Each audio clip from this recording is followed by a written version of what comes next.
Munculnya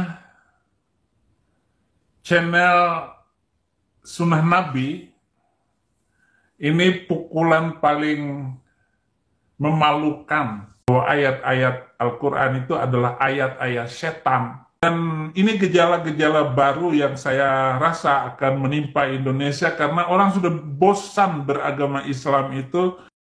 Assalamualaikum warahmatullahi wabarakatuh. Masih kembali di channel terbaru saya. Tentu saja kita sudah melihat bagaimana cuplikan video dari si Saifuddin Ibrahim ini. Jadi Saifuddin Ibrahim ini mengatakan akan mendukung channel Sunnah Nabi karena Udin ini memang dengan channel Sunnah Nabi itu 11-12. Kemudian yang kedua, si Udin ini mengatakan ayat Al-Quran itu adalah ayat setan. Yang ketiganya, jumlah penduduk umat Islam di Indonesia ini semakin menurun. Ini akan kita buktikan apakah benar yang diucapkan oleh si Saifuddin Ibrahim. Nah, jadi buat teman-teman sekalian di sini, kalau mereka mengatakan kita itu radikal, tidak toleransi, bagaimana kalau kita minta 87% hasil bumi Indonesia ini untuk umat Islam? Karena jumlah penduduk umat Islam di negara ini 87%. Lalu bagaimana dengan penduduk umat Kristen? Berapa jumlah penduduk mereka itu? Kemana channel lama saya? Kenapa saya membuat channel baru? Karena ada beberapa pendeta dan para murtadin tidak suka dengan channel itu karena mereka ketakutan saat rahasianya kita bongkar, kebohongannya kita bongkar. Jadi buat teman-teman di sini silahkan didukung channel ini dengan cara tekan tombol subscribe-nya, bunyikan tanda loncengnya dan silahkan di-share videonya. Kita lanjutkan. Munculnya channel Sunnah Nabi ini pukulan paling memalukan kepada bangsa muka tembok. Mereka benar-benar ditelanjangi sekarang ini oleh channel Sunnah Nabi atau Nabi Asli kalau di judul aslinya yang berbahasa Inggris. Ya, emang sekarang ini lagi muncul channel Sunnah Nabi di mana isinya itu memfitnah Islam, memfitnah Nabi Muhammad, merendahkan wanita. Jadi dia ini mengatakan kalau dia ini akan membongkar bagaimana keburukan umat Islam yang telah disembunyikan selama ini. Jadi ini orang-orang gerombolan Saifuddin Ibrahim juga karena mereka ini demi memfitnah agama Islam, mereka belajar agama Islam. Mereka mencari titik kelemahan umat Islam di mana kemudian kalau mereka sudah mendapatkan titik kelemahannya, ini diputar balikan fakta, difitnah, dihujat, dinistakan. Nah, jadi ada yang membiayai kalau seperti ini. Seperti Saifuddin Ibrahim ada yang membiayai, seperti Ali Markus ada yang membiayai, Hinjil Hagabet itu ada yang membiayai, Rudi Simamora ada yang membiayai. Nah, terbukti kemarin ketika si Mamora orang Medan itu ketangkap, ada yang membiayai untuk menghujat, menistakan agama Islam. Nah, jadi kepada teman-teman di sini jangan kemana-mana dulu, kita lanjutkan. Begitu saya kuliah, dan saya kuliah di jurusan perbandingan agama di Solo, langsung saya mengajar di Jepara, dan saya dapat istri orang Jepara, tokoh Muhammadiyah ayahnya, dan lahir 3 anak laki semua. Saya kasih nama Fikri, Khomeini, Saddam Hussein, Muammar Gaddafi. Kenapa saya kasih nama seperti itu? Karena saya benci dengan orang Kristen. Si Udin Bongak Duda Tua ini mengatakan dia ini kuliah mengambil jurusan perbandingan agama sehingga dia itu sangat membenci orang Kristen dan dia ngasih nama anaknya Fikri, Khadafi, Saddam Hussein karena sangat membenci orang Kristen. Jadi si Udin ini sebelum ngajar di Pondok Pesantren Al Zaitun, si Udin ini ngajar di Pondok Pesantren Darul Arkam. Jadi semasih di Darul Arkam, si Udin ini sudah terpapar NII KW9 yang dijalankan oleh Panji Gumilang.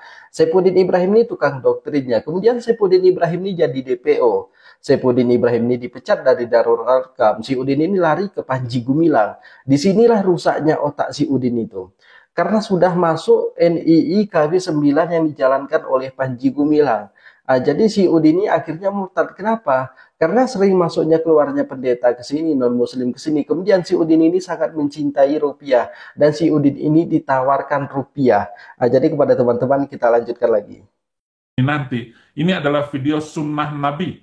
Saudara, penistaan agama yang dilakukan oleh tokoh-tokoh yang hebat seperti The Satanic Verses itu adalah sebuah ide dari Salman Rushdie yang luar biasa, mengatakan bahwa ayat-ayat Al-Quran itu adalah ayat-ayat setan.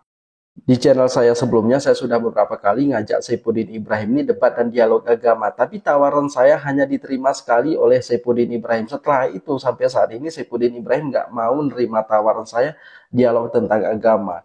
Jadi kita akan membuktikan kitab siapa sebenarnya ayat-ayat setan. Karena mereka ini mengatakan Al-Quran itu adalah ayat setan. Kita buktikan, saya berapa kali mau debat dengan Saifuddin Ibrahim, tapi Saifuddin Ibrahim ini selalu kabur, biarpun dia mengaku pendeta internasional, ya saya nggak akan takut karena sudah pernah saya coba dengan Saifuddin Ibrahim ini. Jadi kita lanjutkan lagi. Tapi memang dasar mereka bermuka tebal, muka tembok, ya rasa malu itu tetap ditahan-tahan oleh mereka. Dan ini gejala-gejala baru yang saya rasa akan menimpa Indonesia karena orang sudah bosan beragama Islam itu dengan teriak-teriak pakai toa 5 kali sehari, apalagi ditambah dengan video Saifuddin Ibrahim. Channel ini memang channel membahas kepanasan-kepanasan sehingga mereka perlu Paramex untuk minum supaya turun panas, jadi begitu. Jadi menurut Udin Sibonga ini, jumlah orang beragama Islam di Indonesia ini semakin menurun. Kenapa? Karena orang bosan katanya beragama Islam. Jadi sebenarnya berapa jumlah penduduk umat Islam di negara ini? Berapa jumlah Kristen, Katolik, Hindu, Buddha, kepercayaan lain, Konghucu. Jadi berdasarkan ke data dari Kementerian Dalam Negeri, jumlah umat Islam di Indonesia ini berdasarkan agamanya 240,7 juta penduduk Indonesia memeluk Islam. Jadi jumlah umat Islam itu 241,7 juta jiwa. Kemudian sebanyak 20,65 juta jiwa atau 7,43% penduduk Indonesia itu beragama Kristen. Kemudian 8,5 juta jiwa atau 3,6% penduduk dalam negeri memeluk agama Katolik. Jadi penduduk Indonesia yang beragama Hindu tercatat sebanyak 4,6 juta jiwa atau 1,69%. Lalu sebanyak 2,2 juta atau 0,73% populasi Indonesia merupakan pemeluk agama Buddha. Kemudian di sini penduduk menganut ajaran Konghucu sebanyak 74,899 jiwa atau sebanyak hanya 0,3%. Sementara ada 117.412 jiwa atau setara 0,4% penduduk yang menganut aliran kepercayaan. Jadi jumlah umat muslim di Indonesia ini yaitu 87% dengan jumlah 241,7 juta jiwa, sedangkan umat Kristen itu menurun menjadi sebanyak 20,65 juta jiwa atau 7,4%. Kita 87%, tapi Kristen 7%.